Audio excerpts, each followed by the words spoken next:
Hello ఇవ్వాన్, ఈరోజు నేను మీకు పెసరపప్పు రైస్ ఎలా చేయాలో చూపిస్తాను. పెసరపప్పు కిచిడి విన్నాము, పెసరపప్పు పులగం విన్నాము, ఈ పెసరపప్పు రైస్ ఏంటా అని అనుకుంటున్నారా? వీడియో ఎండ్ వరకు చూడండి, మీకే అర్థమవుతుంది. పెసరపప్పు రైస్ చేయడానికి ఫస్ట్ మనం 1 గ్లాస్ ఆఫ్ పెసరపప్పు, హాఫ్ గ్లాస్ ఆఫ్ కందిపప్పు తీసి నానబెట్టుకోవాలండి.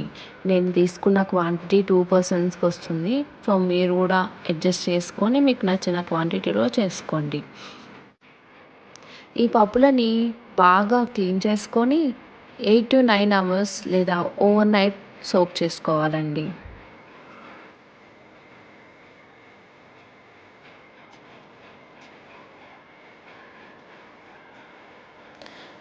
8 అవర్స్ తర్వాత మూత తీసి చూస్తే ఇవి బాగా నానిపోయి ఉంటాయి.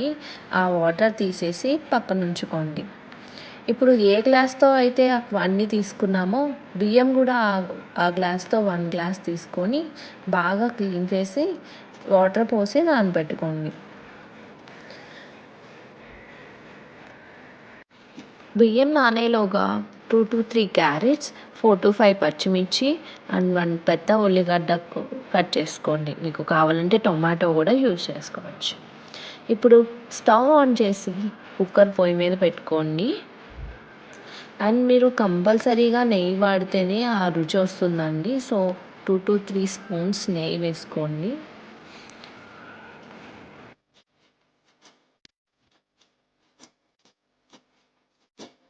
నెయ్యి కరిగాక కొంచెం కరివేపాకు, మనం కట్ చేసి పెట్టుకున్న పచ్చిమిర్చి అండ్ ఆనియన్స్ వేసుకొని మగ్గించుకోండి.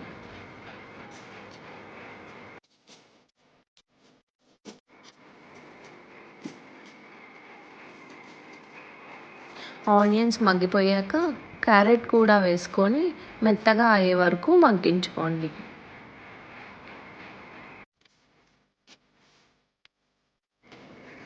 ఇప్పుడు మనం కుక్కర్ మూత ఉంటుంది కదా, దాన్ని వాటర్ అండ్ విజిల్ తీసి దాన్ని మూతగా పైన పెట్టుకోండి. ఇప్పుడు ఆ మిశ్రమం మగ్గేలోగా మనం కొన్ని మిరియాలు తీసుకొని దంచుకుందాం.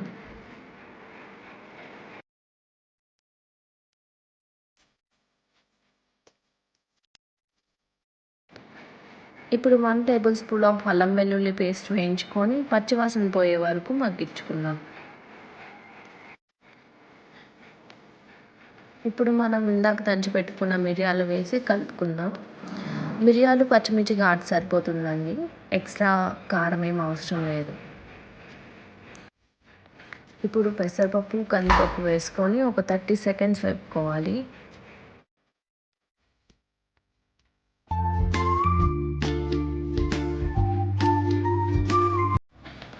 1 టీ స్పూన్ పసుపు వేసుకొని మిక్స్ చేసుకోవాలి.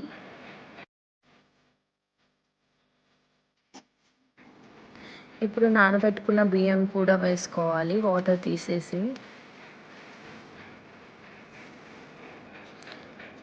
మొత్తం ఒకసారి మిక్స్ చేసుకొని రుచికి సరిపడా సాల్ట్ వేసుకొని మిక్స్ చేసుకోవాలి. నాకు 2 టీ స్పూన్స్ పట్టింది, మీరు కూడా చూసి మీ క్వాంటిటీకి అడ్జస్ట్ చేసుకోండి. ఇప్పుడు వాటర్ తీసుకోవాలండి, గ్లాస్కి 2 గ్లాసెస్. అంటే ఇప్పుడు పెసరపప్పు, కందిపప్పు, రైస్ 3 కలిపి 3 గ్లాసెస్ అయినాయి అనుకోండి. 6 గ్లాసెస్ ఆఫ్ వాటర్ తీసుకోవాలి. అండ్ ఈ స్టేజ్లోనే మొత్తం ఒకసారి మిక్స్ చేసుకొని సాల్ట్ సరిపోయిందో లేదో చూసుకోండి, సరిపోకపోతే అడ్జస్ట్ చేసుకోండి. ఇప్పుడు కుక్కర్ వాటర్ అండ్ విజిల్ పెట్టుకొని ఒక 4 విజిల్స్ వరకు రానివ్వండి. అప్పుడే రైస్ అనేవి చాలా మెత్తగా ఉడికి బాగుంటుంది.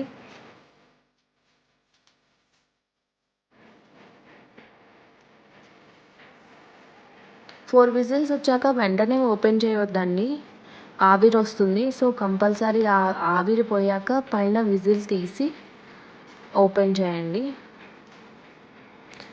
చూసారా అండి ఎంత మెత్తగా ఉందో రైస్, ఇలా ఉంటేనే బాగుంటుంది.